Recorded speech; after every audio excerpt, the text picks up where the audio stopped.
நினச்சிக்கிட்டு என் தலையிலே வந்து 4-5 தடவை உட்காந்துட்டு போகுது. எல்லோரும் சிரிக்கிறாங்க என்னை பார்த்து. எனக்கா என்ன பண்ணுறதுனே தெரியல. அந்த மாதிரி ஒரு ஃபன்னாக இருந்துச்சு. அது எப்போனா ஒரு 12 வருஷத்துக்கு முன்னாடி. காக்கா 4-5 தடவை வந்து உட்காந்துட்டு போகுது. என் தலையிலே வந்து உட்காந்துட்டு போகுது. எனக்கா ஐயோ கடிச்சு வச்சிருமா, என்ன பண்ணணும்னு தெரியலையேன்னு ஒரே பயம் பீதியில் வேற இருக்கேன். எல்லோரும் பார்த்து சிரிக்கிறாங்க. எனக்கு அப்படி இருந்தது. எல்லோரும் சொல்கிறாங்க காக்கா அப்படிலாம் யார் தலையிலையும் உட்காராதுமா அப்படின்னு. ஆக்சுவலாக காக்கா யார் தலையிலையும் உட்காராது, உட்காரவும் கூடாதுன்னு சொல்லுவாங்க. அதான் அப்போது வந்து எங்கள் அம்மா வந்து சொன்னாங்க, செம்ம தான் நல்லா வரத்தை வாங்கிட்டு வந்திருக்க, என்னெல்லாம் பண்ணியோ காக்கா நான் 1க்கு 4-5 தடவை அவன் தலையில் வந்து உட்காந்துருக்கு அப்படின்னாங்க. சரியான பண்ணேன்.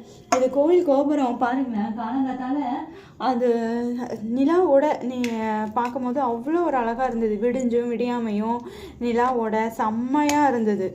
எவ்வளோ ஒரு அழகாக இருக்குது பாருங்களேன்.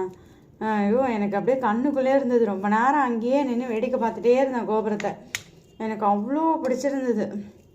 ரொம்ப பீஸ்ஃபுல்லாக, ரொம்ப ரிலாக்ஸாக. அதுவும் இல்லாமல் இங்கே உள்ள சாட்டர்டே சாமிக்கு வந்து ஆக்சுவலாக அவர் செவத்துலேயே உள்ளவர் தான். சாட்டர்டேக்கு தனியாக சிலைலாம் கிடையாது. அந்த செவத்தில் உள்ளவங்களுக்கு செவத்தோட ஒரு கோபுரம் மாதிரி வெள்ளியிலையே செஞ்சு வச்சு 2 பக்கம் வெள்ளி விளக்கும் ஏற்றி வச்சுருப்பாங்களா. ஸோ அதை பார்க்கும்போது அவ்வளோ ஒரு அழகாக இருக்கும். எல்லாம் வெள்ளிலேயே வெள்ளையில் ஜிகுன்னு இருக்கிற மாதிரி நடுவில் விளக்கு எறிகிற மாதிரி. அதை பார்த்தா எனக்கு ரொம்ப பிடிக்குமா, அதனால் ரொம்ப பிடிச்சிருந்துச்சு எனக்கு. அது முடிச்சுட்டு வெளியில் வந்துட்டு இருக்கும் போது கை பேங்கிள்ஸ் பார்த்தீங்களா, அவ்வளோ வளையலும் கோவிலில் கொடுத்த வளையல் தான் என்னோடய வளையல். நான் எதுவுமே வாங்கலை. ஒரு கோயில் போகும்போது ஒருத்தவங்க கொடுப்பாங்களா, அப்போ வந்து அந்த வளையலெல்லாம் சேர்த்து வச்சு அந்த வளையல் தான் நான் போட்டே யூஸே பண்ணுவேன்.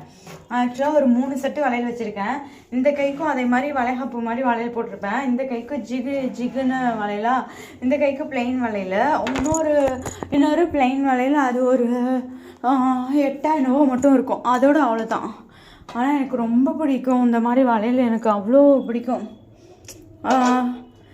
முடிச்சுட்டு வரும்போது ஒரு பாம்பு பார்த்தேன். அதை அடித்து போட்டிருந்தாங்க. அப்புறம் என்ன பண்ணுறதுன்னு எனக்கு தெரியல. எனக்கு மனசு ரொம்ப கஷ்டமாக இருந்துச்சா, அதனால் அந்த பாம்பை வந்து எடுத்து நோண்டி பாம்பை புதைச்சிட்டு தண்ணி ஊற்றிட்டு வந்தேன். அந்த பாம்பு செம்ம குண்டு, செம்ம வெயிட்டாக இருந்தது. அப்போ அந்த நேரத்தில் இந்த